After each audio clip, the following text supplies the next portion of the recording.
In this video we'll see how to deploy a React application to production. So this is the netlify.com. You can go to this, it's very popular, and you can click on login. If you don't have account, you can sign up. That you can click on sign up. So I will log in with GitHub. So it's always good to log in to sign up with GitHub instead of your Gmail account. So once logged in, you can go to sites and click on add new site, then click import existing project. So we need to deploy it from GitHub. So assuming that your code is on GitHub, you can click on deploy from GitHub. So here you can, if you have private repository, let's say I search for clone, you can see there are private repositories. So if you have some private repository, by default you will not be able to see it here. I am able to see because I have already linked that. So if you are deploying from private repository, you need to click on this configure the Netlify app, and here select your GitHub account. So once selected, you can scroll down. Here you can allow all repository access or only specific repositories. So I always like to have only specific access to Netlify. So I will search for any repository. So you can search for clone. You can see Amazon clone. So all these clones are there. So you can just select any one of them. Let's say Babel REPL clone. So this is selected, click on save, and you will be redirected back to this. And then you can select this Babel REPL clone and you can deploy this. But we don't want to, for now, I don't want to deploy private repository. So we'll deploy the contact manager app, which we saw in the previous use reducer article video. So that is from my master class. So if you have not joined the master class, you can click the link in the description and join the React.js 3-hour master class where you will find the recording. So I will click on deploy with GitHub.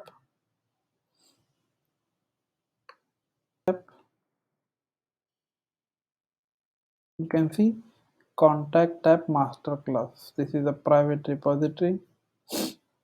I will click on this. You don't need to, this is created using yarn, so you don't need to anything change here.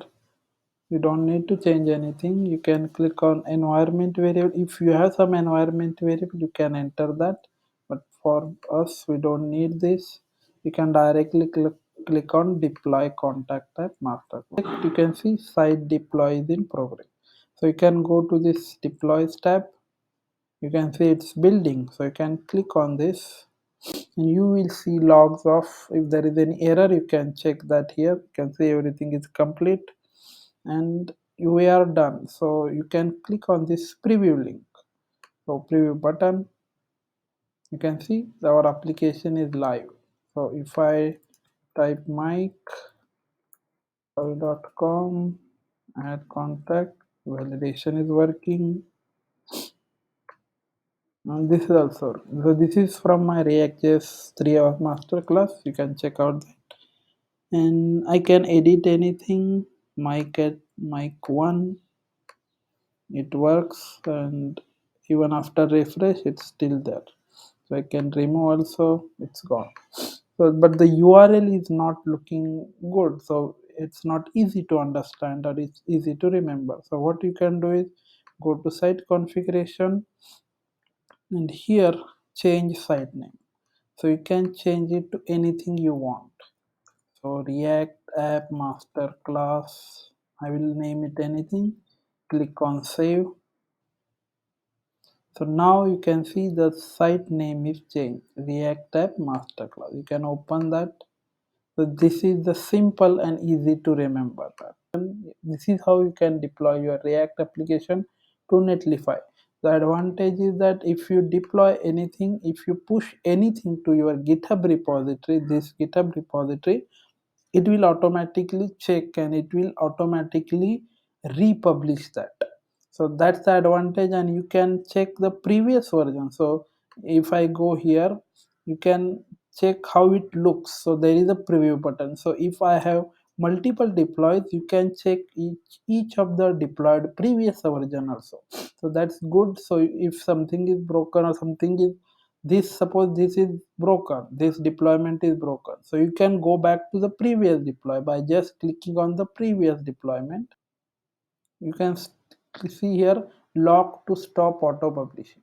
So if you don't want to automatically publish when you are pushing to GitHub, you can click on this lock to stop automatic publish. So when you do GitHub push to that GitHub repository, it will not be automatically deployed. So what you need to do is trigger deploy if you want to deploy again. So let's say I want to deploy again, clear cache and redeploy.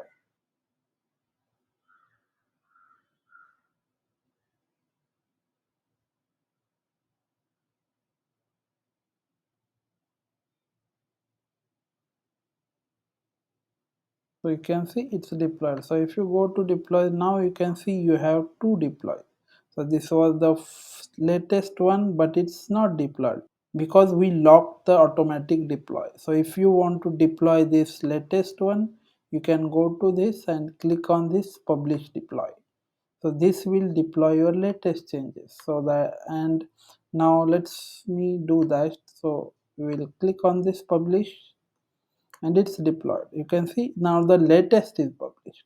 So if you want to go to previous version and see how it looks, you can just scroll down, click on preview. So this is how it was deployed. It looks when it was deployed previously, but we don't want that. So we want only the latest one. You can check that preview also. You can see it works. So we have given a different name, so you can directly access from that name also. So you can see this is now easy to remember, and that's how you can deploy your React application to Netlify. You can log in. If you don't have account, you can sign up using GitHub.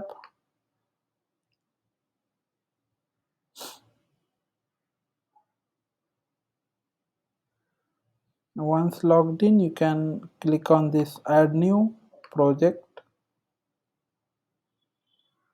and here you can search for contact app. You can see contact app masterclass. You can click on import.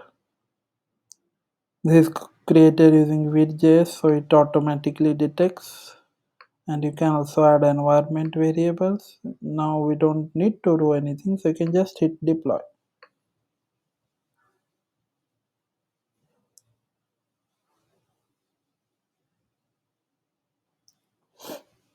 So you can see it's deployed. Now you can just click on this particular image and you will be redirected to the contact form. So again you can see it's working. So this is how you can deploy your application to Netlify and also Vercel if you want. If you found this video useful, do like it and don't forget to subscribe to the channel.